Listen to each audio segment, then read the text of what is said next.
O'qituvchilar oilasida bo'lib turib, 8 ta farzandning ichida 5-farzand bo'ladigan bo'lsam, sizlarda ham paxta terishga chiqadimi? Chiqadi. Xullas, paxta terishga ketgan paytimda kichkina qaytib kelishda tutun yaprog'ini shipirib, qo'ylarga beradigan oddiy inson edim. Voyaga yetib turib, hozir kimning boshida o'tdi bu narsa. Voyaga yetib, armiya yoshiga kelganimdan keyin armiyaga ketdim. Surxondaryoda xizmat o'tadim. Denovda xizmatga o'tadim va mana shu xizmatni tugatishim bilan shartnoma asosida xizmatga Qoraqalpog'iston Respublikasi Nukus shahriga kelib qolganman. Maxsus bo'limda xizmat qildim. Mana shu maxsus bo'limda xizmat qilish jarayonida xizmat qilgan insonlar biladi, oddiy bo'linma bilan maxsus bo'linmaning o'rtasidagi farqni. Maxsus bo'linma oddiy bo'linmaga qaraganda xizmati og'ir bo'ladi. Mana shu maxsus bo'linmada xizmat qilish jarayonida bugungi kunda 5 kishidan 1 kishida moda bo'lib aylanib ketgan bir kasallik bor. Nima edi? Menga o'sha g'alla bor ekan. Haqiqatan shunaqa grija kasalligi orqasidan kirib qolganman, lekin 2018-yil eshitganman shu kompaniyani. Faqat rad javobini berganman 2021-yilgacha. E'tibor beryapsizmi? Agar ongningizni ochib o'tirgan bo'lsangiz, kimdagidir 1 oyda o'xshamayotgan bo'lsa, 2 oyda, 5 oyda, 6 oyda o'xshamayotgan bo'lsa biznesingiz. Har bitta gapdan siz hozir o'zingizga jumla olib keting. 3 yil deganda bitta yaqin insonim bu sohaga taklif qilib turib, aldashtirib chaqirib kirib borganman. Bo'ldi deb qaytaman degan vaqtimda hurmatim yo'qmi? O'tir, eshit. Aynan senga kerak shu narsa, sening qo'lingdan keladi degan. Xullas, shu balani hurmati uchun o'tirib eshitganman. Eshitgan vaqtimda bu mahsulot menga suv va havoda zarur ekanligini bilganman. Va o'tirgan joyimda qaror qabul qilganman. Keyin uyga borib turib, turmush o'rtog'imni olib kelib, bu ham bir eshitsin. Chunki u ham menga o'xshab turib 3 yildan beri rad javobni eshitib turibdi. Baribir aytsam, bu ham meni rad javob berdi. Buni ham aldashtirib olib kelib turib, yana bir marta eshitishiga sababchi bo'lganman. Va mana shu yerda qaror qabul qilib turib, bu mahsulot bizga kerak ekan deb mahsulotdan super natijani olib, oilaviy bunday mahsulot butun xalqimizga kerak. Nafaqat biz xalqimizning sog'lig'ini tiklaymiz, balki shu soha orqali juda ko'p insonlarning sog'lig'ini tiklanishiga sababchi bo'lamiz ekan. Yana bir yaqin do'stim, Jasur Narbayev o'tirib olib turib bitta xonaga. Shunday bir ishni qilaylik biz. Bizni yillar mobaynida mana shu yo'q joyda tarmoqni rivojlantirib, ham insonlarning sog'lig'iga kirishga sababchi bo'lamiz. Bu bilan bir qatorda uyga rizq kirishiga sababchi bo'lamiz deb maqsadimizni birlashtirib, bugungi kunda nima bilim berilgan bo'lsa ustozlar tomonidan shu bilimlarni olib turib va mana shu sohaning bugungi kunda men Rubin komanda lideri Hamidjon Bekmurod bo'lib turibman. Nima demoqchiman bu gaplarim bilan? Men hech qanaqangi bir tarmoqda ishlab ko'rib, qaysidir kompaniyalarda ish faoliyati yurgizib ko'rgan inson emasman.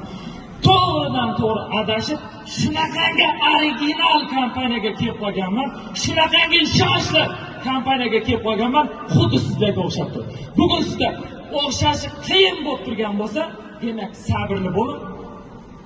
Balkim 3 yildan keyin sizning strukturangizga keladi bitta inson. Va sizni shunaqangi bir mashhur qilib qo'yadi. Xo'sh, hurmatli hamkorlar, hurmatlilar, bugun tirik kitoblar sizlarga bilim berdi. Men sizlarga nimadan to'xtalib o'tmoqchiman?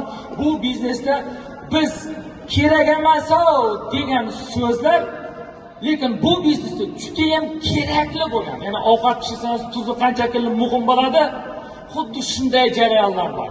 Bu nima edi? Bu biznesimizni o'stiradigan, biznesimizda haqiqatan ham kuchli liderlar chiqaradigan, biznesimizda kuchli ambasador miss-beliverlarni yetishtiradigan, haqiqiy sodiq liderlarni shakllantiradigan bittagina kerakli bo'lgan amal bor. Bu promotion deyiladi. Yozib olishga ulguryapsizlarmi? Men aqlli boshdan o'tmas sinib qalamning uchi yaxshi degan naql bor. Agar yozib olayotgan bo'lsangiz, bu sizning yutuqingiz. Mana shu promotion so'ziga sizlarga bir to'xtalib o'tmoqchiman. Mana shu promotion orqali siz nafaqat o'zingiz shakllanasiz, balki jamoangiz bilan shakllanasiz. Jamoangizda qanday liderlarning shakllanganini bilmay qolasiz. Promotion nima uchun kerak? Yana to'xtalaman. Siz va jamoangizning o'sishi uchun kompaniyamizning qanday kuch-qudratga ega ekanligini anglab yetishi uchun va yetkazib bera olish uchun mahsulotimizni qanaqangi bir eksklyuziv brend mahsulot ekanligini tanimaydigan, xabari yo'q insonlarga bu haqida ma'lumot bera olish uchun va uni eshitish darajasini oshirish uchun kelgan har bitta inson shunchaki kelib ketish emas, kelgandan keyin shu ma'lumotlarni hech bo'lmaganda bir 90% ma'lumotni olib to'g'ri qaror qabul qilish uchun bu promotion so'zi juda ham muhim. Bugun siz promotion ostida bugungi 3-Izumrudlar marafoniga keldingiz. Mana sizga bitta to'xtalib o'taman.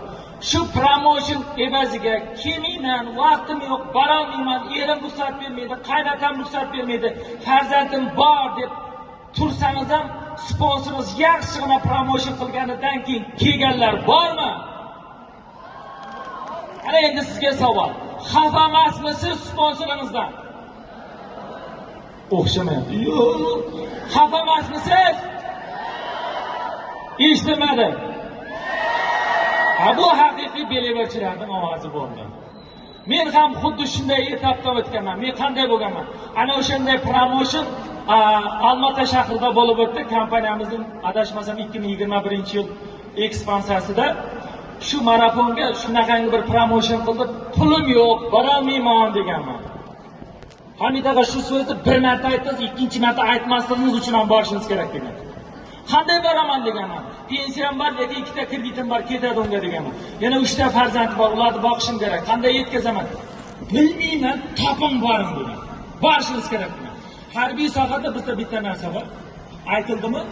Bajarish kerak. Shu narsa harbiy sohadan to'g'ri bu yoqqa o'tgandan keyin miyamda o'tirib qolgan. Xotinimga kelib turib, xotin bormasam bo'lmaydi ekan Qozog'istonga degan vaqtimda, dadasi siz nima desa, ha deb ketaveradigan siz. Nima qilasiz borib degan. Xotin shu yoqqa bormasam bo'lmaydi ekan, shu yerda shunaqangi liderlar tug'iladi ekan desa, ha shu yoqqa bor liderlar tug'iladi. Xullas xotinimning qarshiligiga qaramasdan ham ketganman. Hozir kimdadir shunday vaziyat bo'lgan. Kelaman deb, boraman deguncha har xil fikrlar miyamdan o'tgan. Shunaqangi promotionning kuchliligi evaziga men marafonga boraman deguncha, lekin ichimdagi ana nima uchun kelyapman? Qara yo'lda to'xtagan joyda, ovqatlangan joyda qara deb ichimda har xil fikrlar o'tgan. Lekin marafonga kirib turib, balkonda o'tirib, tadbirimiz qanday boshlandi? Xuddi shu tadbirda birinchi marta ko'rganman-da men. Balkonda o'tirib, intervyularda aldashtirib pastga tushganimni bilmay qolganman. O'sha kuni men tug'ilib ketganman. Bugun siz tug'ildingiz. Agar siz mahsulotga ishonchingiz, kompaniyaga ishonchingiz, o'zingizga ishonchingiz bo'lsa, siz haqiqatan ham juda ko'p insonning hayotini o'zgartirasiz. Bitta inson, e'tibor bering. Bitta insonning eng to'g'ri qarori, juda katta maqsadi, juda ko'p insonlarning hayotini o'zgarishiga sababchi bo'ladi. O'zbekistonda 38 milliondan ortiq aholi bor. Hozir bu yerda o'tirgan bo'lsa 10 mingga yaqin inson o'tiribdi. Lekin bu 10 mingdan adashmasin, mingtasi boshqa davlatlardan kelgan. Qolgan 9 mingtasi shuda. Hali qancha insonlarimiz bu mahsulot haqida xabar yo'q. Bo'lsa ham chala ma'lumotga ega. Endi siz bugundan siz shu mahsulotimiz haqida, marketingimiz haqida, kompaniyamiz haqida promotionda boshlaydigan bo'lsangiz, ustozlaringizga, sponsoringizga, tadbirimizga, marafonlar, xullas kompaniyamizga nimaiki tegishli bo'ladigan bo'lsa, har bittasiga kerakli vaqtida promotionda berishni boshlaydigan bo'lsangiz, siz jamoamizdagi yutuqlaringiz bilan vaqt turib ko'zingiz qamashadi. Ishonasizmi shunga? Ha, opam uxlab o'tiribdi, shu uxlab keladi, uxlab ketadi.